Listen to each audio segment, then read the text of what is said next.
Let it be a dance.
Good morning. Welcome to the Holston Valley Unitarian Universalist Church. I'm the Reverend Tiffany Sapp, and I am so happy to be here today with you as your minister. I hear there's some sort of sports thing happening today, so I'm especially glad for all of you who've decided to join us today anyway, when there's so much going on. Please be aware that this service is being live streamed and recorded, and that you can find subtitles in one of the menu options at the bottom of your screen. We are still posting the services to YouTube. You are welcome to join us in that way, but you will miss being able to participate in our more interactive elements. Our church's vision is that we work together as a church to transform ourselves, our community, and our world by sharing love, pursuing justice, and seeking wonder. Last week we talked about seeking wonder. Before that, we got to pursue justice with several dynamic guest speakers. This Sunday, the day before Valentine's Day, seemed like a good day to talk about love, which is such a loaded word in our world. I'm not going to neglect romantic love, but I've got to be honest with you all, I don't think that's the most important kind of love for any of us, especially when we're talking about it in terms of our church's vision. Which is why today we're going to use the vocabulary of the ancient Greeks as our sources and inspiration as we explore 5 different words for love.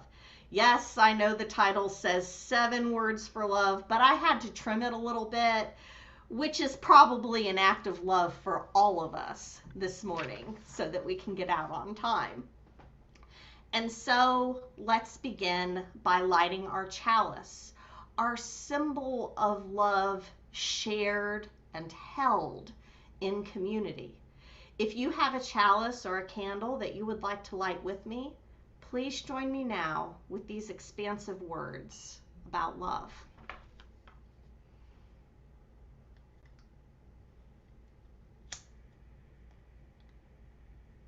Good gracious, if we have not yet learned that love must live at the core of everything we do, then we have failed miserably as individuals, as households, as communities, and as societies.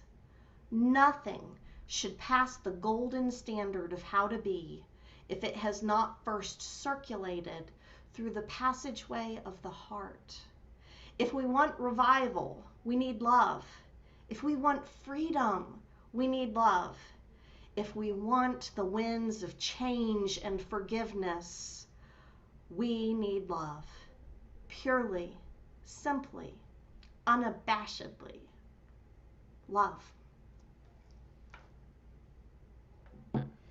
Giving and receiving love is a core part of our human identity and the doorway to freedom and forgiveness and change and revival.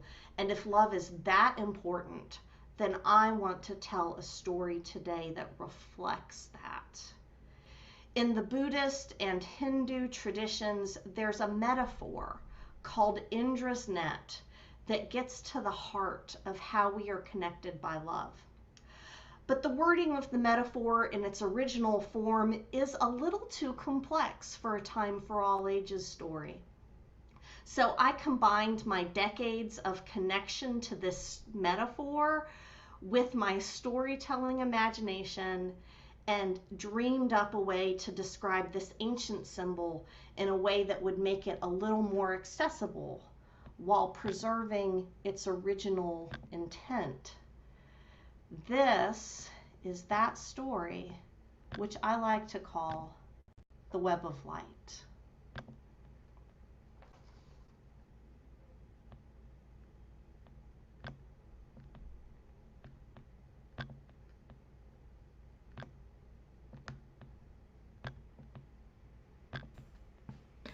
Once there was, and once there wasn't, a spider named Karina. And she was weaving a new web in the dark moments before the dawn. She hummed happily to herself, using her thread to connect leaf to branch and flower to flower. She was so involved in her work that she didn't notice her nephew Phil sitting there watching her for quite some time. But when he sighed so deeply that it made her web tremble and vibrate with the breeze, she paused her work to check on Phil. "What's wrong, Phil?" she asked. "Oh, Aunt Karina, I just wonder if I will ever be in love." "What do you mean?" "Well, you know how on H-Bug-O, the hero dragonfly always gets the girl in the end? Or how when the awkward, nerdy caterpillar goes through her cocoon transformation, that all the other bugs notice her afterwards? When am I going to have that?" And Karina smiled at her nephew sympathetically. "Phil, TV and movies can be a difficult place to learn about love. They never talk about what happens after the eggs are laid. Sometimes it's better to let romantic love wait until it's ready to bloom." And with that, she leaped to a flower, anchored a web strand to it, and then allowed the breeze to carry herself and her line back to the web, where she continued working. "But I'm afraid I'll never find love," Phil protested. Karina thought as she connected one strand of the web to another, and then she continued, "Phil, there are all kinds of love in this world. Love is a connection, like each strand on this web. The way you and I talk to each other is one kind of love. The way you play with your cousins is another. The way the rain gives this flower what it needs to bloom is an even more different kind of love. And the way that it is all holding my web up is even another kind of love. We are surrounded by love, and it connects us.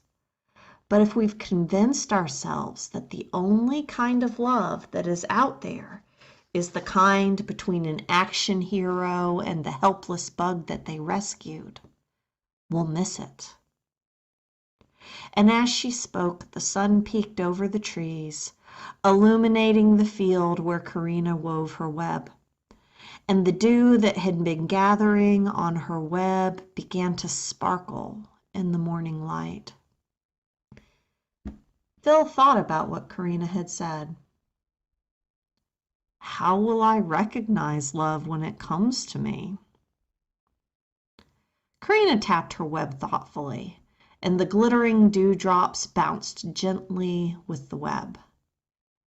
You see this dewdrop shining in the sunlight?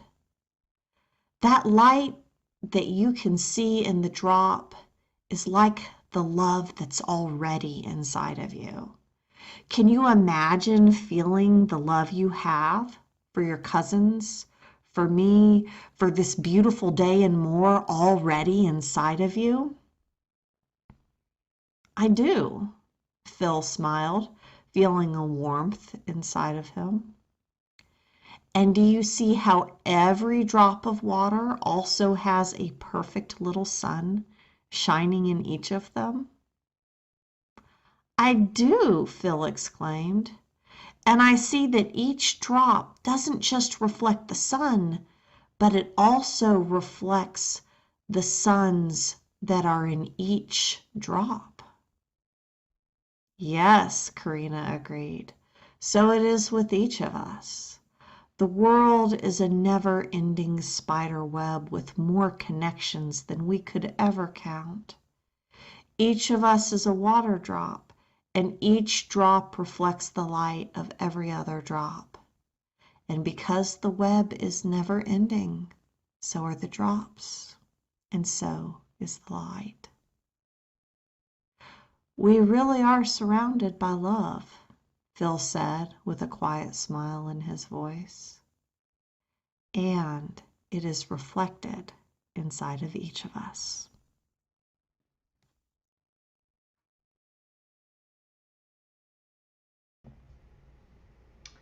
In our story, Karina the spider says that there are a lot of different kinds of love and a lot of different ways to love.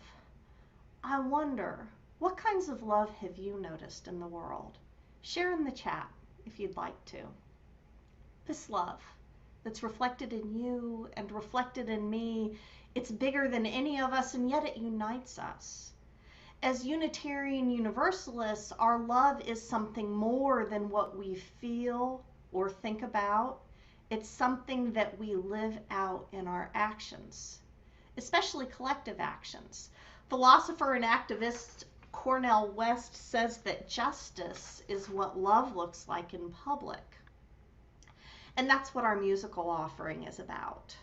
I'm so grateful for the work of our virtual choir.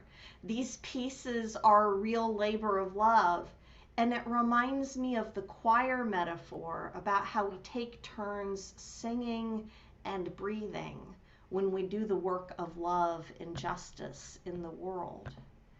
This is answering the call of love.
Reflections of grace in every embrace, fulfilling the vision divine.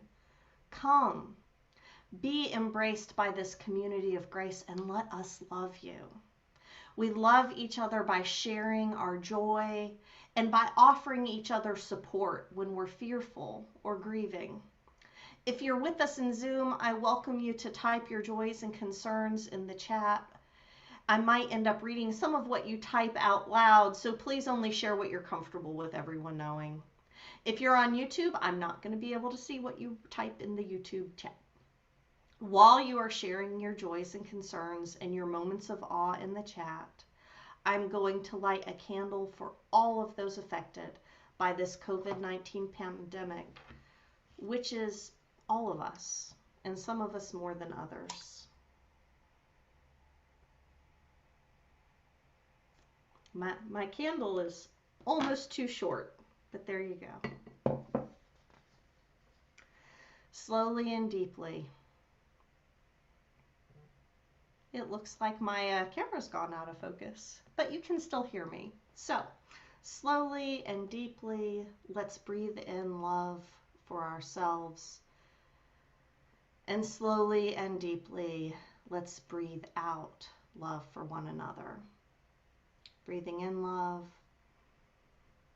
breathing out love. And know that in these moments of breathing together, we are connected to each other. Love is a collective, and we are here to share our joys and concerns with each other. I know that it is a joy to some of you to see spiders in our video today, and I know it is a concern for others of you to see spiders in our video today. A joy of waking to snow, but with clear roads. We are getting the best of both worlds. Joy of the spring jonquils getting ready to blossom. A joy that a longtime friend and former co-worker, Joe, has been declared cancer-free. Delight and thanks for the warm days we just had. Trust and hope that the winter will end. And a joy of being able to hike again with dear friends. Concern for the homeless, yes, especially during this time. Concern for mental health, probably for all of us, and some of us more than others. We hold our community's sorrows with tenderness and hope for healing, and we hold our community's joy like reflected suns held in a drop of water. Holding all of this and whatever remains unspoken in our hearts, we center our practice in loving kindness.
We have two readings today and a barking dog in the background. Welcome to my home.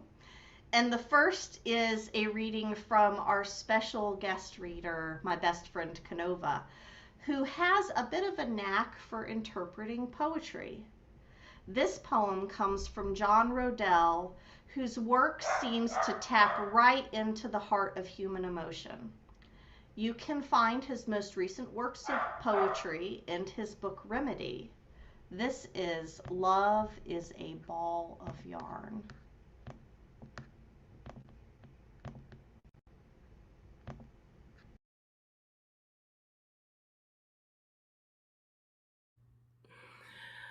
Love is a ball of endless yarn that each of us agree to tie an end of it gently around our fingers, so that when we get separated from one another by either the miles, memory, or our mortality, we can tug on the connection ever so softly to send each other messages back and forth through the Slack, as if to say, "My love, I am still here. My love, we are endless. My love, I can't wait to see you again." You see, the connections we make here on earth are the most consecrated of threads.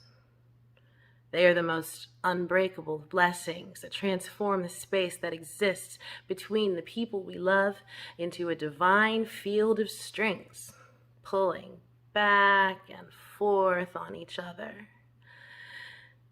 It is a stretching symphony of synchronized tufts of affection. It's a spider silk of stretching heartfelt vows. It's a reaching quid pro quo of the most tender exchanges. My string pulling to those loved ones I've been separated from often says, "My love, nothing will ever come between us. Nothing. Let us be like two kites, forever entangled in midair. I am not bound to the soil, but to your soul."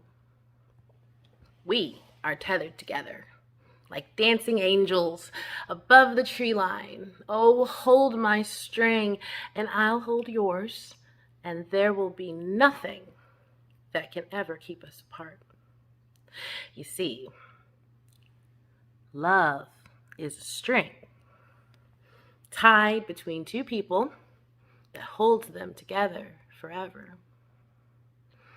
It's all such a miracle, and I swear that I'll never let go of my end. And when the moon comes out tonight and paints her pale insomnia on my eyelids, I'll use that sleepless time to tug on our shared string we have wrapped around our fingers, as if to say, "Good night, my love."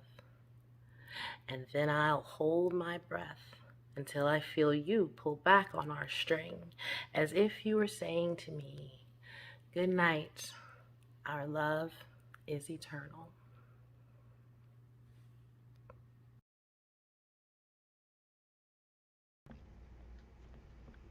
Love is a string.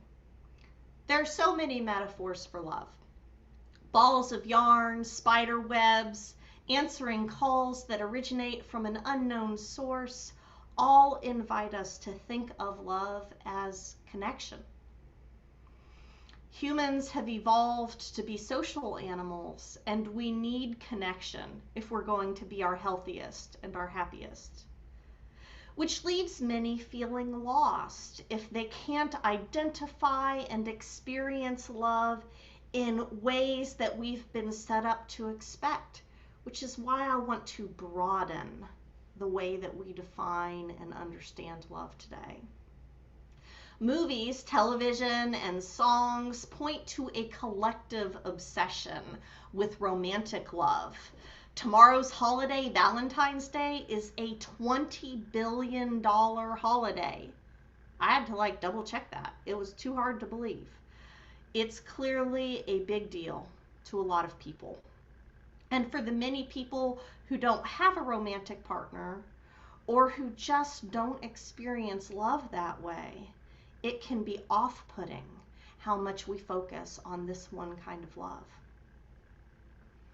If love is a ball of yarn, then maybe it's become a little tangled.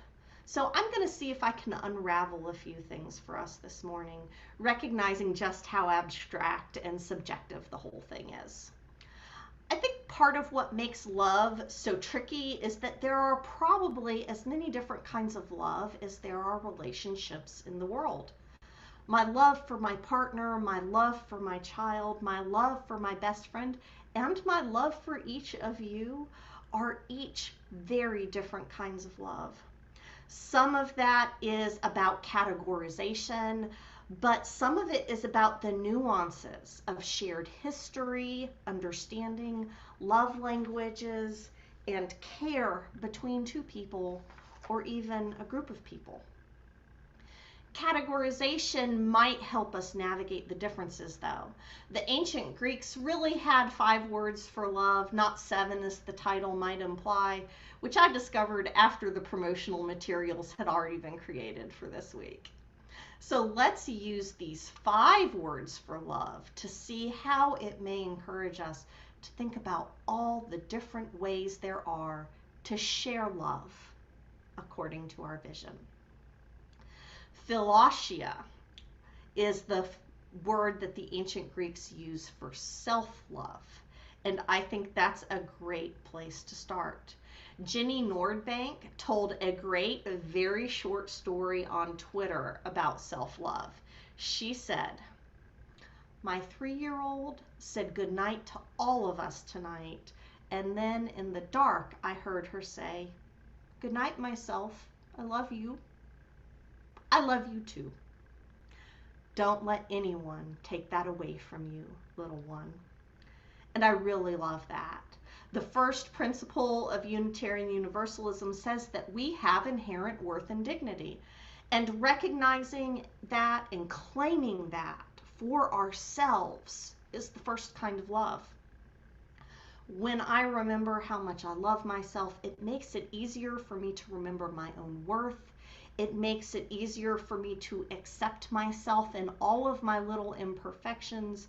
And somehow it makes it easier for me to love others when I love myself. I have heard it said that no one can love you until you love yourself. And I think that is flat wrong and wholly unfair to people who struggle with certain kinds of mental illness that make loving yourself even harder. The truth is that all of us are worthy of love, whether we can exercise that love on ourselves or not. And I have seen the beauty of how sometimes being loved by someone else, being loved by a community, can bring us around to self-love. Even though it happens backwards sometimes, with someone showing us how to love ourselves with their love, it really does seem that self-love is an excellent place to start on the journey of love. It's also an important reminder that when we're doing the connection-seeking work of love, that self-love can help us exercise the boundaries that we need to exercise to make sure that the connections that we seek really are beneficial and loving for ourselves. If love is a string that connects us, then self-love is a string that circles around ourselves and says, I deserve to be treated in a loving way and I will not settle for less. Which leads us to another ancient Greek word, eros. Eros is romantic, passionate love. And while it does exist without Philosia's self-love all the time, the best kind of eros is the kind that builds up your love of self rather than detracts from it. Audre Lorde, the mother of Black intersectional feminism, agrees, saying, "The erotic is a measure between the beginning of our sense of self and the chaos of our strongest feelings."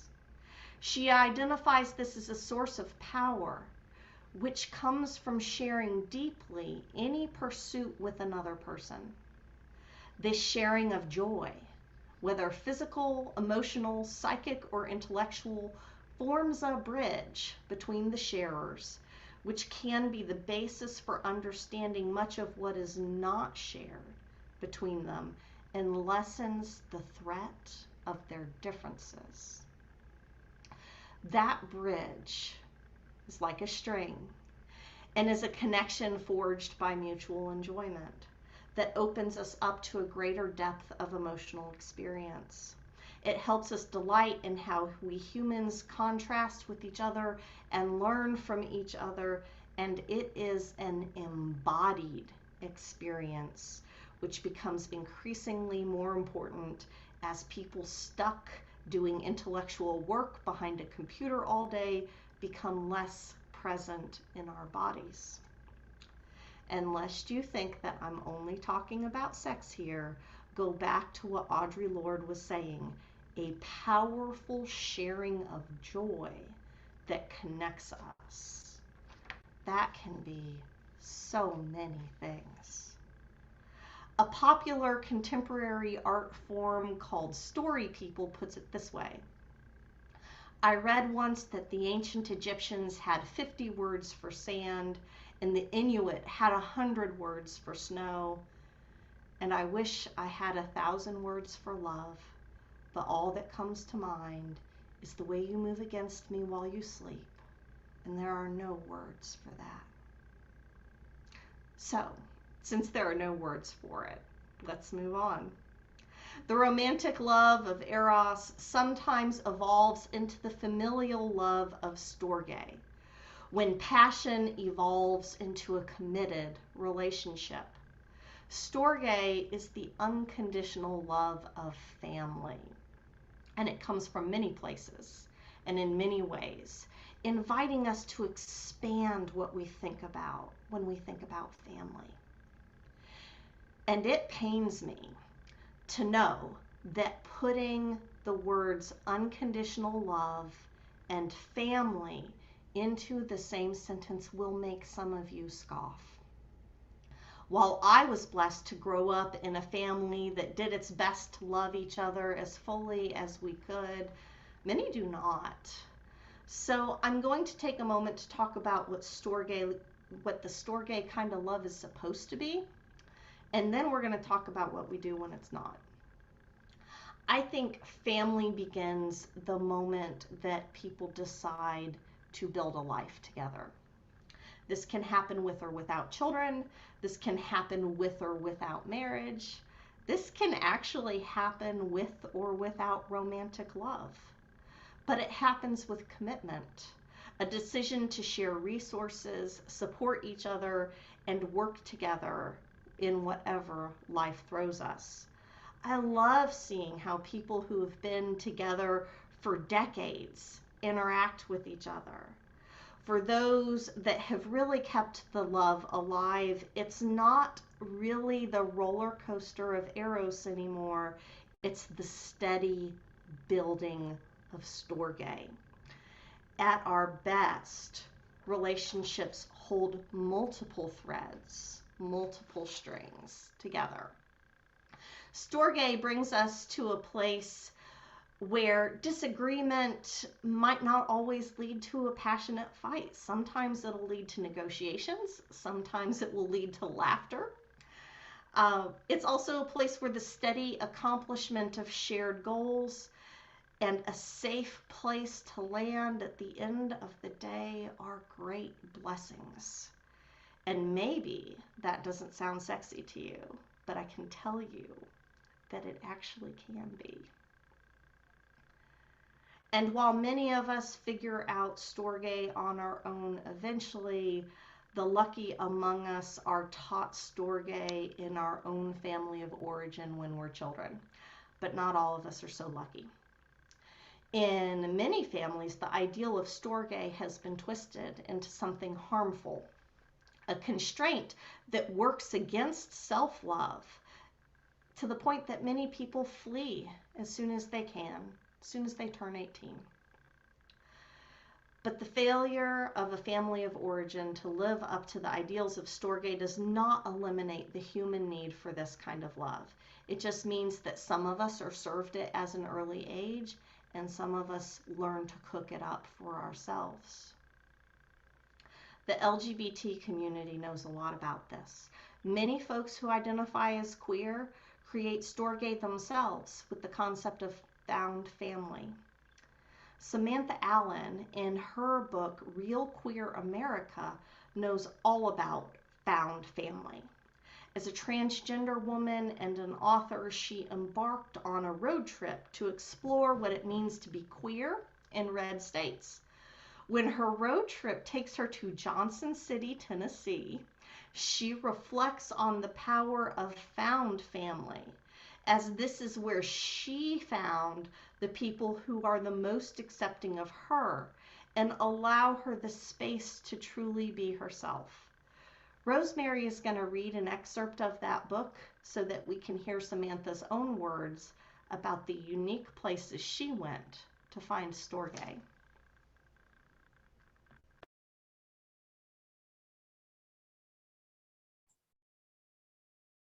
The fact that I'm traveling with Billy is a prime example of chosen family in action. This is a guy who dated my wife before he transitioned in college. Not a lot of straight people would willingly spend 2 months with their spouse's ex-partner, but he is my road trip buddy and Corey's best friend.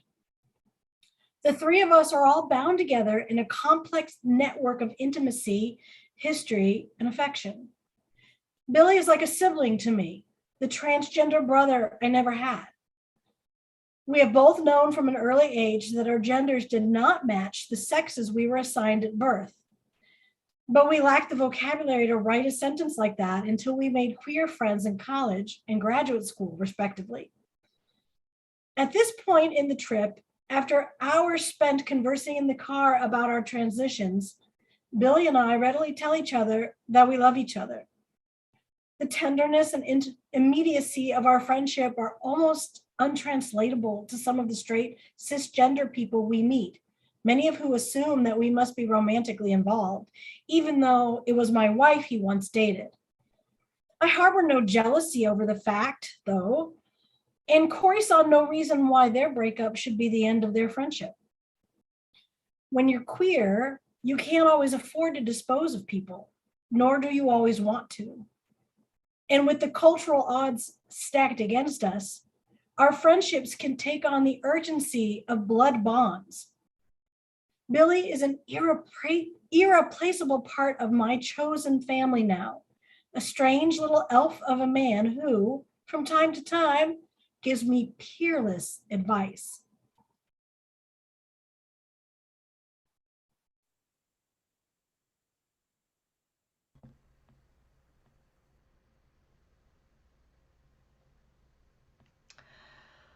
Where the lines of family and friendship blur, we find philia, the Greek word for intimate, authentic friendship. For me, authenticity is key. A real friendship where you can be really yourself, where you can speak honestly about your doubts, struggles, and fears, and only receive acceptance back is such a beautiful gift. This heart space where you're relaxed and have nothing to prove, where you can expect to be challenged when you need it, supported when you need it, and just loved. Honestly, it's hard to think of anything better than this. And I know from listening to many of you that searching for philia is often what draws people to a Unitarian Universalist church. It's hard to make friends as adults. And a community like this sets up a framework that says we can share certain values and ideas, and that we have a covenant that says we're going to assume the best about each other and not tear each other down with our words. Many of us say that seeking community is our main reason for showing up here. It's our vision. We are here to share love. I don't know what else would motivate people to invest so much of their time, treasure, and talent into this community than love. And I see it everywhere. I see the board extend their meetings out late when they have to in order to make sure that they are doing what's best for the church. I've seen our religious services and tech teams learn new things over and over again to give us meaningful virtual gathering spaces during the pandemic. I've seen covenant groups and various branches of fellowship groups intentionally creating space for care and connection. I've seen the caring team keep compassionate track of people who need a little extra love and support. I've seen our facilities team care for our buildings and our grounds, even when no one's seeing their work. It's such a labor of love. I've seen the Religious Education Collaborative tap into wells of creativity and enthusiasm to provide a place of belonging for our youth and opportunities to gather in safer ways for our families. I've seen our social justice team create ways to share transformational love both within our church and outside of it. And I've seen our reopening task force wrestle with the big questions about our community's safety needs and connection needs. And I've seen our music people persist in creating beautiful and inspirational pieces, even when being robbed of their live audience. And you are doing all of this as volunteers, while contributing enough financial resources to keep staff paid and the internet running. And if all of this is not love, then I do not know what is. Take a minute.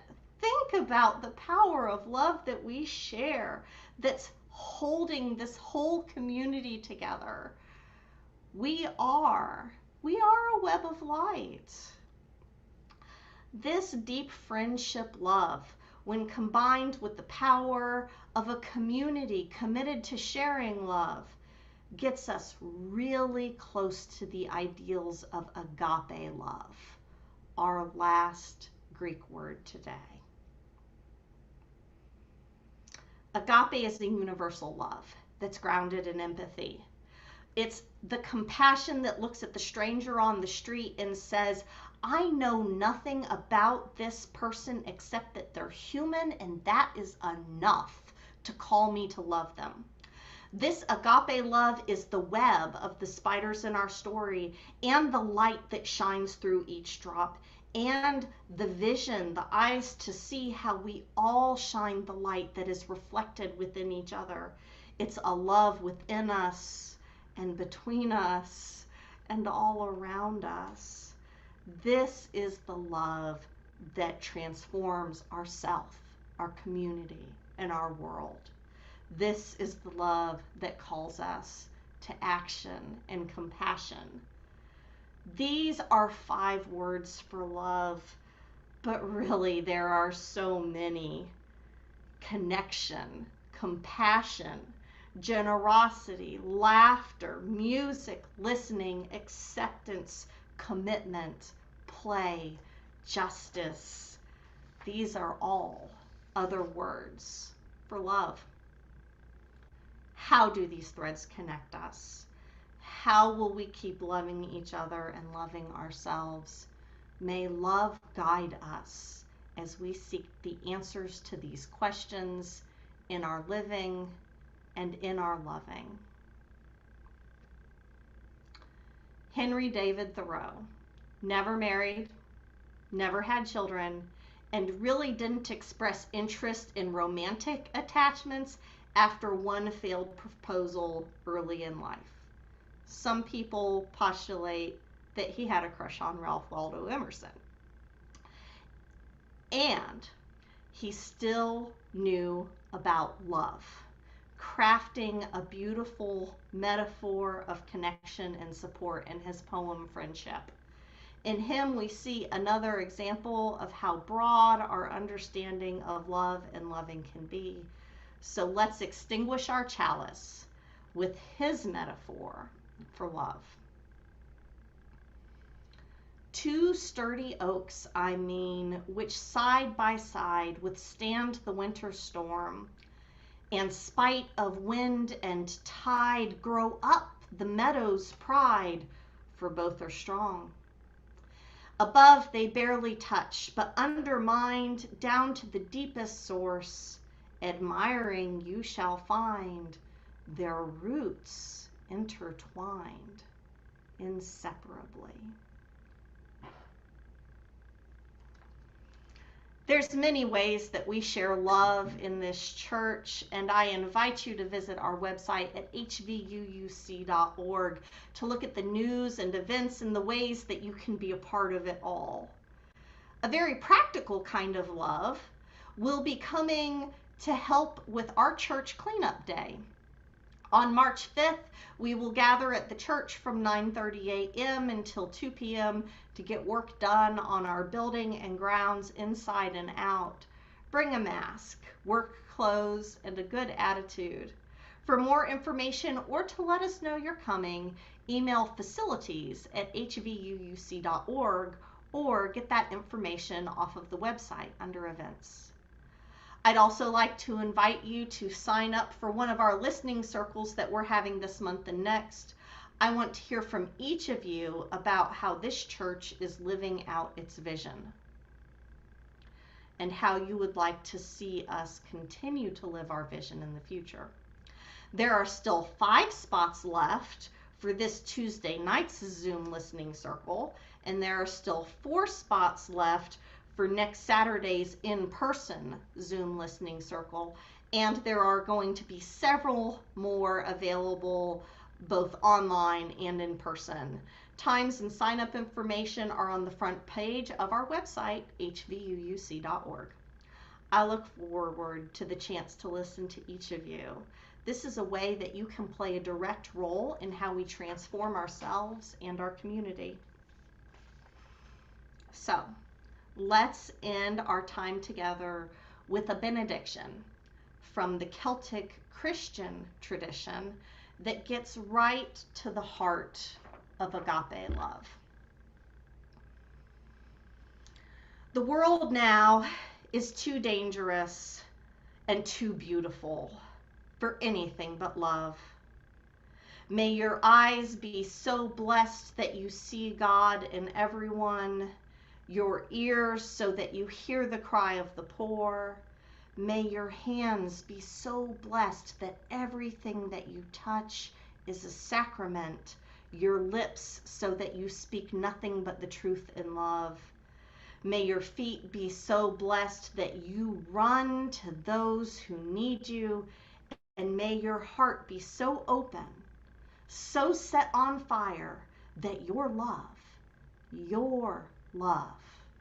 changes everything.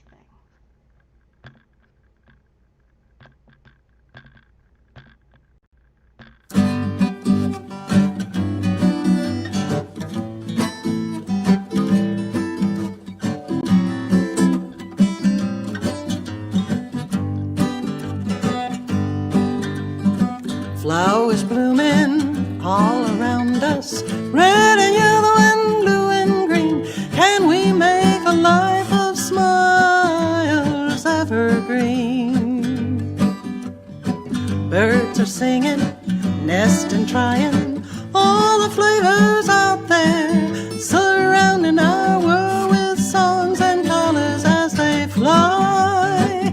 Love grows a garden full of joy and laughter, flowers and veggies and happiness. That's what we're after. Come the seasons, all delicious, we lay our hands on with care as the earth answers our gardener's prayer. First we plant them, then we harvest beets, potatoes,